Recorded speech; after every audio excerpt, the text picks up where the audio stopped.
Welcome again from Goodwood 2025 Festival of Speed. We're here at the Lotus stand. We're in the presence of Ayrton Senna's 97T Formula One car. We're off now back to the stand to interview Keith Sutton, who was Ayrton Senna's private photographer during the early part of his career.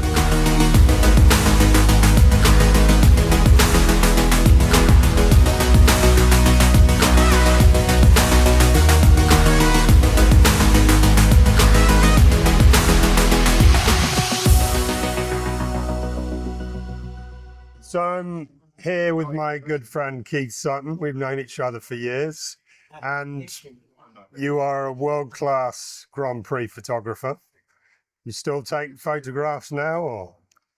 Well, first of all, thank you for inviting me, Ben, to chat to you. We've been trying to do this interview for quite a few years now, and yeah, finally made it.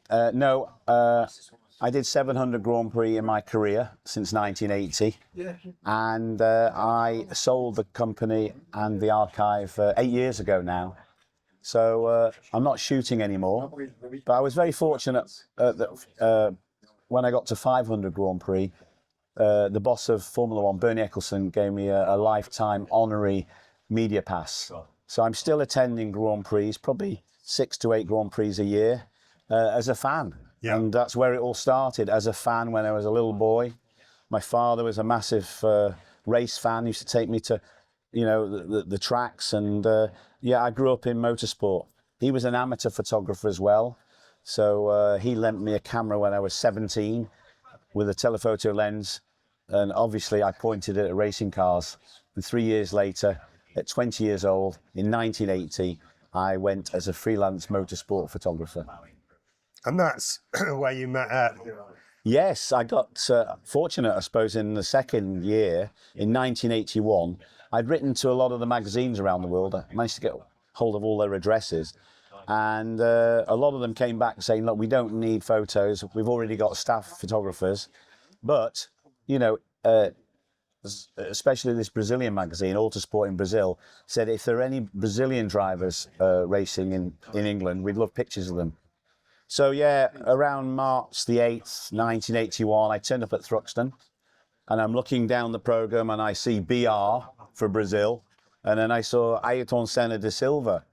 So I automatically found out he was, he was driving for Van Diemen, found the Van Diemen transporter, never introduced myself. I was a shy 21-year-old, and I just basically took pictures of him. I stalked him, took pictures of him, followed him around. He must have thought at the time, who is this guy? Why is he taking all the pictures of me? But I did that. He finished third that day in his second ever car race in Formula Ford 1600. And I went back home, processed the pictures, made the black and white prints and sent them to Brazil. The following weekend, he was racing in Brands Hatch. And I knew I had to be there. But unfortunately, I didn't have a lot of money, our family, and the fuel from Manchester to Kent, I couldn't afford it. But I'd eaten 10 packets of Kellogg's cornflakes. Each packet had a token. If you collected 10 tokens, you had a British Rail ticket anywhere in the UK. So I went from Manchester Piccadilly to Kent. I walked into the paddock, and he approached me. He said, and he couldn't speak English. He said, why you photo me in Thruxton? I said, because I'm working for a Brazilian magazine. They want pictures of Brazilian drivers racing in England. You professional? I said, yes, this is my second year. Why are you asking all these questions? I said to him, because when I start winning races, I need to get publicity. And then I need to find a sponsor for my second year, because this year my father is paying for my racing. And I said, okay. So how can I help you? He said, would you be my photographer? I said, yeah, as long as you pay me. And he said, how much? I said, £50. And he went quiet for a few minutes. And his brain was calculating £50, I think. And he said, okay. And that day he won his first ever car race. It was in Formula Ford. It was in the rain. It was the first time we saw his car control in the rain, And he won the race. He stopped on the finishing line. The team owner, Ralph Furman, came over to introduce him, to congratulate him. His wife came over, and Alfonso Toledano, the Mexican, his teammate, came over. And then he went to the podium with his wife. And I thought, well, I'm his photographer. I need to be on the podium with him. So off I went on the podium. And what happened is the sun came out. I was so lucky because it had been raining all day. And it was in March, and it shone right in his face. And I got some amazing pictures of his first ever car race. And I sent them to him, and he loved them, and he employed me for the rest of the season. So what a thing to start off with. Yeah, of course, you know, I didn't know it at the time how great he was going to be. He was just another driver. I met hundreds of drivers, you know, and we were just two young boys at the time with a dream, you know, and obviously to get to Formula One, that's the ultimate goal. You know, him as a driver, and me as a photographer. So what happened at the end of '81, after he won the championship, he announced he was retiring, and he'd finished, which was a bit of a shock to me and everybody because he was so successful. And he explained that he couldn't find any sponsors to continue. And I think also his wife didn't like England. She's from Brazil. It's cold and miserable. So he went back to Brazil, and he wrote me a letter saying, thank you for all your help. It's not sure when I'll be back for the festival. Not sure. But nice to meet you, and that was the end. That's what I thought. But then I started getting calls off, Dick Bennett's and Dennis Russian, and and then all these people wanted. Where is he? What's it? And I said he's gone. He's finished. I said no, we want him. Call him. Get him back. And I kept calling him. He said no, I'm not coming back. I've got no sponsor. I've got no money. I'm not coming back. I'm not letting my father pay. Anyway, what happened is he did find a sponsor. It was a Brazilian bank called Banage. And he called me in February '82 saying, I'm coming back. I'm going to be racing for Dennis Russian in Russian Green Racing in a Van Diemen, European and British Formula 4 2000 championships. So I met him at a test at Brands Hatch. Alton Park, He was testing close to where I was living with my parents, and sat him down at the end of the test.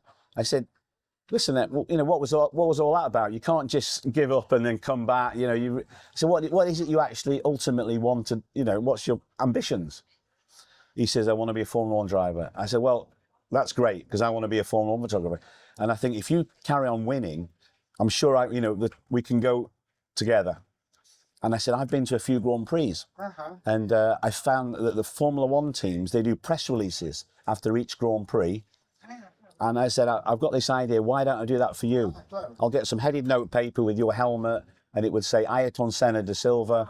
And then my address was, it said, for further information, contact Keith Sutton, 17 Ashfield Road, Cheadle, Cheshire. And he thought that was a great idea. And I'd send it to all the Formula 1 team owners. Ron Dennis, Frank Williams, Bernie Eccleston, Enzo Ferrari. I'd send it to them all. And I'd send it to all the magazines around the world. But only when he won. People don't want to know if you finished second or third, just when you won. And of course, he was winning all these races. So I was doing all these press releases. And then he went and won the European and British Formula 4 2000 championships. And it was an amazing year. Travelled all over Europe with him. Shared rooms with him, got to really know him at that time. And then what happened is he came back in '83 to drive for Dick Bennett's and West Surrey Racing. And there was that epic year, basically competing against Martin Brundle for the championship. And he won, on the last race at Thruxton and became champion.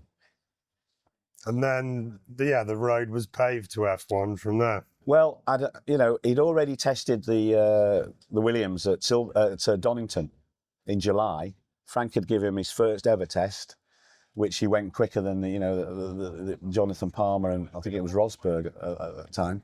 So he'd already had experience. And then at the end of the season, his prize for winning the British Formula 3 Championship was a test drive in the McLaren. So he tested that. He went down to Paul Ricard in the south of France and tested the Brabham. And then finally he tested the Tolman. And in the end, after all those offers coming in, I mean, some were complicated. The Brabham one was complicated because there was another Brazilian called Nelson Piquet driving at the time, and I don't think he wanted Senna there. And then they had an Italian sponsor, Parmalat, who didn't really want two Brazilians. And in the end, they took an Italian Tio Fabi. But in the end, he chose Tolman. I think the reason he chose Tolman was, it was a good way to learn about Formula One without all the pressure of a top team. So were you at Monaco? Yes. His incredible drive at Monaco in the wet? Well, first of all, I have to explain, back in 1982, he was talking already about, when I get to Formula One, I want you to be my photographer. And I went, yeah, whatever. But when it actually came to it, he'd set up a company and he wanted me to employ me on a salary, pay for all my flights and expenses and hotels, but I was only allowed to take pictures of him. Yeah. And he would own all the copyright. And that's not what I was about. I need to, be busy with other drivers. And so I turned him down and he wasn't very happy. So that was that. And February 1984, 3 weeks before the his first, Grand Prix in Brazil, in Rio de Janeiro, he called me and he said, Keith, I've been thinking about your decision and I respect it. And I've decided that I want you there at my first Grand Prix as a thank you. So I'm going to pay for your airline ticket, your hotel, all your expenses. But, I don't need pictures. But if you want to take some pictures and give them to me, that's fine. But I want to say thank you to you. And here's the letter here. He wrote to me, to my good friend Keith and all the family, many thanks for helping me in my career with so much effort. And that was a thank you. Yeah. And the following year, in 1985, I did what I told him I was going to do and set up my own company, my own agency called Sutton Photographic. And so let's fast forward a bit, otherwise this will be the longest interview that I've ever done. He finally becomes world champion in '88. And how did you feel having seen from the very start of his career? Well, what I have to say is, even though I wasn't working for him, I photographed every Grand Prix. Yeah. By that time I was a Grand Prix photographer and I'd photographed it. And we got to '88 and it was incredible. He won the World Championships in Suzuka. But I have to tell you a story about at the end of the race, the sun was going down, the light, we were losing the light, and Globo TV, the official company from Brazil, televising the race, and Reginaldo Lamy was the interviewer, and he interviewed him, and I'm taking pictures. There's just three of us in the pit lane with a cameraman, and at the end, he started to cry. Tears were rolling down his face, and I was photographing him. And at the end of it, he went away, and I said to Reginaldo, what did you say to him at the end? What made the tears flow? He said, I asked him, Ayrton, your dream was to become the Formula World Champion. You've given up everything to succeed and become a champion. And along the way, a lot of people have helped you, but you've had to set them aside, those people, in the journey while you've concentrated along, to become champion. Now you've become world champion, will you now remember those people?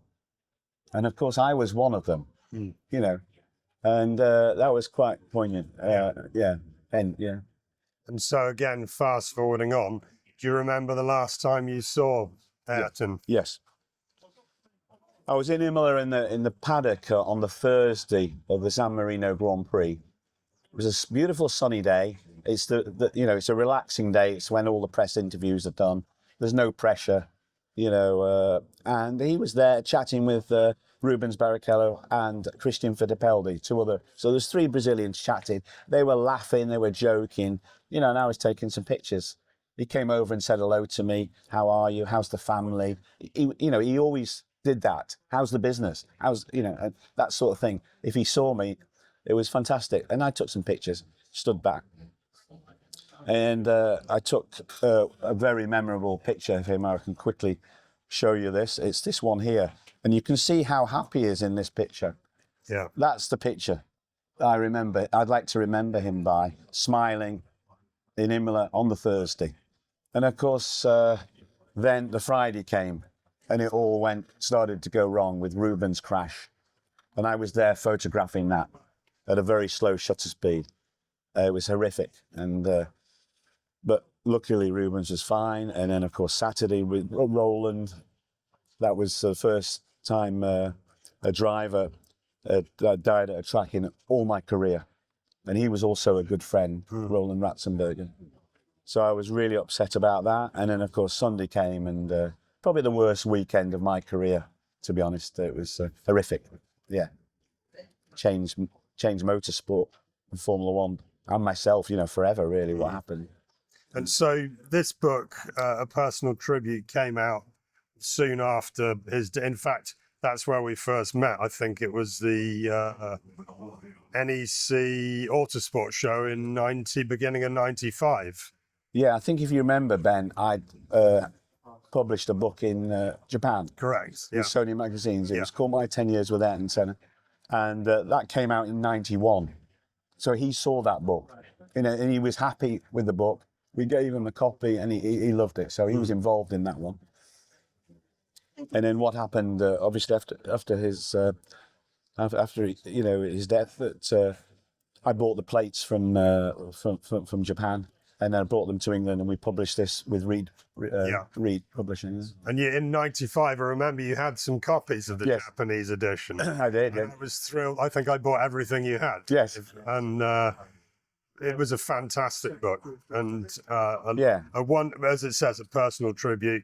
And if you've seen some of the images, but the quality and just the feeling in the shots speak for themselves. Well, it's a record of his whole career. Yeah. Including we'll just go to the early days. And then you've got this is a special picture here, back in Denmark when he won the European Championship. A picture of the two of us having lunch together. Yeah. So you were really blessed to have known the man so well. And I think obviously people within the sport, they knew that, but the general public didn't know what I'd done. And then last November, there was a Senna Netflix series of six parts, and I was so thrilled to be included in that. But as a 22-year-old British actor called Joe Hurst, and he portrays me in the movie. And so my story has now been told, and the recognition of those 3 years when I worked with him has now been told. Yeah. And the response has been incredible, especially from Brazil. We had, I think it was 6.2 million views in 30 days. The Brazilians now have realized, and I think, what I was doing. And my story, what they like about what happened, with me, he came from Brazil, he was lonely. I took him on and looked after him, Brazilian, and of course he became a hero to them. Whereas, it's quite confusing to some people, because obviously his competitor in '83 was Martin Brundle. Yeah. And some people will say, why weren't you supporting a British driver? But that's the way it went, and that's my story. And Martin's never held it against me. No. In fact, he wrote the foreword for me. And what was incredible is I brought the two of them back together at the 1994 Brazilian Grand Prix. It was the 10th anniversary, So I brought the two of them together, and I took that picture. Yeah. And Martin's written the foreword, which is very nice. It's funny. My mum and dad, when Emerson Fittipaldi was almost, again starting his career in this country, didn't have much money. Mum and dad fed him in the caravan at Brands Hatch and Silverstone or what have you. And was that when he was racing the Lotus 72? No, this was before that, in Formula 4. Oh, really? Yeah. Fantastic. Yeah. So wow. When Emerson became world champion at Monza in '72, the press were there, and he saw my dad at the back, and again, never forgot Wow. what my family had done for him. So it's kind of a similar story. It's nice. Yeah. But thank you very much for your time. Pleasure. We should do this Thank again. you, Ben. And I've been a big book collector, and I've bought many books off you throughout the years, and you've done a great job, and here we are in Goodwood, and carrying on what we love. yeah, and let's hope we have another fun night at a casino soon. Well, that's another story. We won't talk about that one. Cheers. But I'd love to tell the story one day, because you were part of what happened, and the sale of my company. Yeah. Yes. That was a fun and night. yeah, you bought me dinner that night, and then took me gambling. Yeah. Anyway, we'll keep that one quiet. Thank you, Keith. Cheers, Ben. Cheers. Thank you. Well, that was a very emotional interview with Keith, so many thanks to him. Remember to like and subscribe the channel, and we'll see you next time.